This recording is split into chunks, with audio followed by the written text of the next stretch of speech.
The बहुजन आवाज।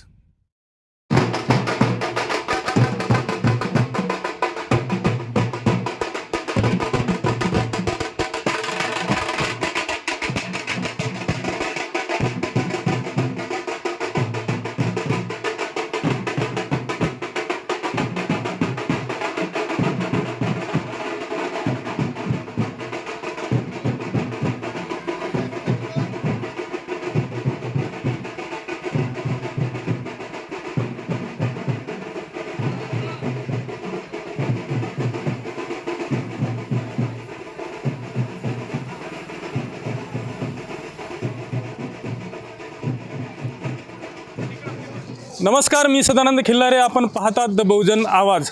दारव्हा नगर परिषदेची रणधुमाळी सुरू झालेली आहे आणि यात आपण पाहतो आहे की काँग्रेसची रॅली दारव्हा शहरामधून निघत आहे आणि प्रचार आपला सुरू झालेला आहे। तर माझ्यासोबत बोलण्यासाठी प्रियंकाताई बिडकर उपस्थित आहे। अनुसूचित जाती विभागांच्या त्या ऑल ओव्हर महाराष्ट्राच्या प्रमुख आहेत। त्यांच्याशी आपण थेट बातचीत करूया आणि त्यांच्याकडूनच जाणून घेऊया। तर ताई, आपण पाहतो आहे काँग्रेसची रॅली निघालेली आहे, प्रचारासाठी आपण संपूर्ण शहरामध्ये फिरत आहात, तर काय सांगाल आपण?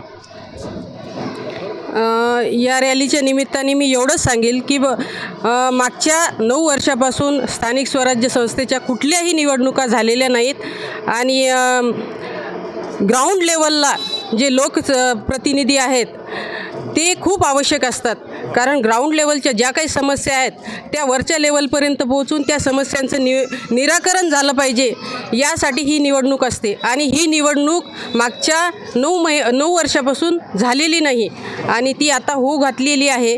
त्यासाठी आम्ही सज्ज आहोत।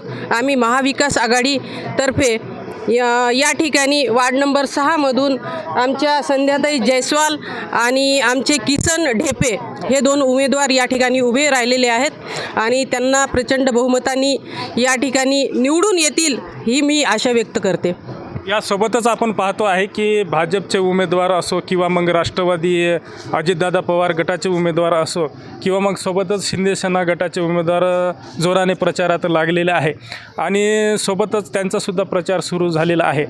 तर आपल्याला काय वाटतं, दारव्हा शहरामध्ये आपण हे पाहतो आहे की शिंदे शिवसेना असो आणि काँग्रेसची उमेदवारी असो हे एकाच गटातून दिलेली आहे, तर काय आव्हाने असतील, आपल्याला काय सांगाल?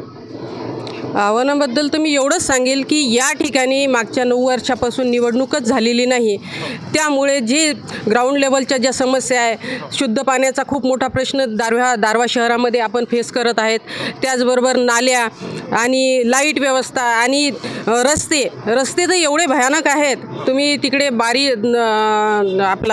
बारीचा एरिया आहे ना, हां, तर त्या ठिकाणी मागच्या वेळेस विधानसभेच्या वेळेस आम्ही फिरलो होतो, अतिशय खराब परिस्थिती आहे आणि पंचशील नगरमध्ये पण तुम्ही पाहताय की खूप भयंकर परिस्थिती आहे।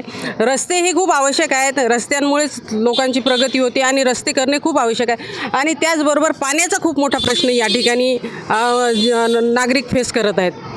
या निवडणुकीच्या निमित्ताने मी एवढंच सांगेल की मागच्या 9 वर्षापासून निवडणूक झालेली नाही आणि ग्राउंड लेवलच्या ज्या लहान ग्रामपंचायतपासून ते जिल्हा परिषदपर्यंतच्या ज्या निवडणुका या ठिकाणी झालेल्या नाहीत आणि येथील हे जे ग्राउंड लेवलचे प्रश्न हे मोठ्या लेवलपर्यंत गेलेले नाहीत, त्यामुळे या सरकारचा हा अजेंडा आहे की लोकशाही खतम करून हुकुमशाही आणण्याचा हा छुपा अजेंडा यातून स्पष्टपणे दिसतो। निश्चितच। तर हे होत्या प्रियंकाताई बिडकर, आपल्या पक्षाच्या प्रचारासाठी मैदानात उतरलेले आहे आणि दारव्हा शहरात फिरत असताना आपल्याला दिसत आहे। सदानंद खिल्लारे, द बहुजन आवाज, दारव्हा।